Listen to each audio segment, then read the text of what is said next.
മാവോയിസ്റ്റുകൾക്കെതിരായ കേന്ദ്ര ആഭ്യന്തര മന്ത്രാലയത്തിന്റെ നടപടികളിൽ നിർണായക വഴിത്തിരിവ്. ഛത്തീസ്ഗഡിലെ ബീജാപൂരിൽ 103 മാവോയിസ്റ്റുകൾ കീഴടങ്ങി.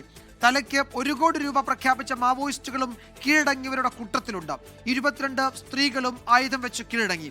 അച്യുതൻ ഡൽഹിയിൽ നിന്ന് വിശദാംശങ്ങൾ നൽകും. അച്യുതൻ, തുടർച്ചയായി ഏറ്റുമുട്ടൽ നടക്കുന്ന മേഖലകളാണ് ഈ പ്രദേശങ്ങളാകെ. അവിടെയാണ് 100-ലധികം മാവോയിസ്റ്റുകൾ കീഴടങ്ങിയിരിക്കുന്നത്. കീഴടങ്ങുക മാത്രമാണ് പോംവഴി, വെടിനിർത്തൽ പ്രഖ്യാപനമില്ല എന്ന് കഴിഞ്ഞ ദിവസം ആഭ്യന്തരമന്ത്രി തന്നെ അറിയിച്ചിരുന്നു. അതിന് പിന്നാലെയാണ് ഇപ്പോൾ ഇത്രയും മാവോയിസ്റ്റുകൾ ഒരുമിച്ച് അവരുടെ ആയുധം താഴെ വെച്ച് മുഖ്യധാരയിലേക്ക് വരുന്നത്. എന്തൊക്കെയാണ് മറ്റു വിവരങ്ങൾ, അച്യുതൻ? വിജയകുമാർ, ബിജാപൂർ മേഖലയിൽ നാളിതുവരെ ഏറ്റവും വലിയ നടപടി, മാവോയിസ്റ്റ് വിരുദ്ധ നടപടിയായിരുന്നു സുരക്ഷാ സേനയുടെ ഭാഗത്ത് നിന്ന് ഉണ്ടായിട്ടുള്ളത്. ഇതിന്റെ പിന്നാലെയാണ് ഇപ്പോൾ 103 മാവോയിസ്റ്റുകൾ കീഴടങ്ങിയിരിക്കുന്നത്. ഇതിൽ 22 സ്ത്രീകളും ഉൾപ്പെടുന്നു. 49 മാവോയിസ്റ്റുകൾ, അതായത് തലയ്ക്ക് 1 കോടി രൂപയോളം പ്രഖ്യാപിച്ച 49 മാവോയിസ്റ്റുകളും ഈ കീഴടങ്ങിയവരുടെ കൂട്ടത്തിൽ പെടുന്നുണ്ട്. ഇവർക്ക് 50,000 രൂപയുടെ പുനരധിവാസ പാക്കേജും സർക്കാർ നൽകിയിട്ടുണ്ട്. ഇതിനോടകം, അതായത് ഈ വർഷം ഇതുവരെ ഏതാണ്ട് 410ഓളം മാവോയിസ്റ്റുകളാണ് കീഴടങ്ങിയിരിക്കുന്നത്. ഒരു വലിയ മുന്നേറ്റമായി തന്നെ, മാവോയിസ്റ്റ് വിരുദ്ധ മുന്നേറ്റമായി തന്നെയാണ് ഇതിനെ കാണുന്നത്. വിജയകുമാർ, അച്യുതൻ, ഈ 2026 മാർച്ച് 31 മുമ്പ് രാജ്യത്ത് ഈ മാവോയിസ്റ്റ് ആക്രമണങ്ങളൊന്നും ഇല്ലാത്ത ഒരു മേഖലയായി പ്രഖ്യാപിക്കുമെന്നാണ് കേന്ദ്ര ആഭ്യന്തര മന്ത്രാലയം അറിയിച്ചത്.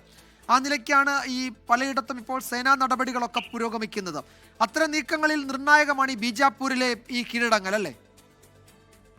തീർച്ചയായിട്ടും വിജയകുമാർ, ഇതിനോടകം തന്നെ അത്തരം പ്രഖ്യാപനങ്ങൾ സുരക്ഷാ സേനയുടെ ഭാഗത്ത് നിന്ന് ഉണ്ടാവുകയും ചെയ്തു. അതായത് ആയുധം വെച്ച് കീഴടങ്ങിയാൽ പുനരധിവാസം ഉൾപ്പെടെയുള്ള കാര്യങ്ങളിൽ അത്തരം കാര്യങ്ങൾ ഉറപ്പാക്കും എന്നതായിരുന്നു ഈ മാവോയിസ്റ്റ് വിരുദ്ധ നടപടിയുടെ ഭാഗമായി സുരക്ഷാ സേന മുന്നോട്ട് വെച്ച കാര്യങ്ങൾ.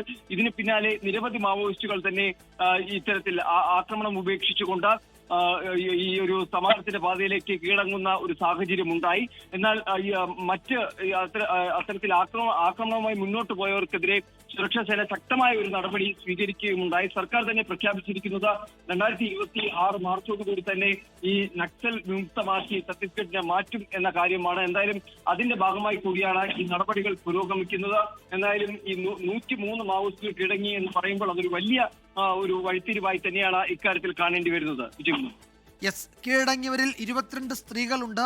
45 പേര്, അതിൽ ഏതാണ്ട് 1 കോടി രൂപ തലയ്ക്ക് പ്രഖ്യാപിച്ച, അല്ലെങ്കിൽ പിടികൂടുന്നവർക്ക് 1 കോടി രൂപ പാരിതോഷികം കിട്ടുന്ന തരത്തിൽ പ്രവർത്തനങ്ങൾ നടത്തിയ മാവോയിസ്റ്റുകൾ ഉൾപ്പെടെയുണ്ട്. എല്ലാവരും 103 പേര്, എല്ലാവരെയും ചേർത്ത് 103 മാവോയിസ്റ്റുകളാണ് ആയുധം വെച്ച് കീഴടങ്ങിയിരിക്കുന്നത്. ഇവർക്ക് പ്രത്യേക പുനരധിവാസ പാക്കേജ് കേന്ദ്ര സംസ്ഥാന സർക്കാരുകൾ പ്രഖ്യാപിക്കുകയും ചെയ്തിട്ടുണ്ട്. ആ ആനുകൂല്യം ഈ കീഴടങ്ങിയ 102 പേർക്കും ലഭിക്കുമെന്നാണ് കേന്ദ്ര ആഭ്യന്തര മന്ത്രാലയം അറിയിച്ചിരിക്കുന്നത്. അച്യുതനാണ് വിവരങ്ങൾ നൽകിയത് ഡൽഹിയിൽ നിന്ന്. ലോകത്തെവിടെയായാലും ഏത് സമയത്തും 24 വാർത്തകളും ഓഗ്മെന്റഡ് റിയാലിറ്റി പാക്കേജുകളും എക്സ്പ്ലെയിനറുകളും വിശദമായി കാണാൻ ഞങ്ങളുടെ യൂട്യൂബ് ചാനൽ നിങ്ങൾക്ക് സബ്സ്ക്രൈബ് ചെയ്യാം.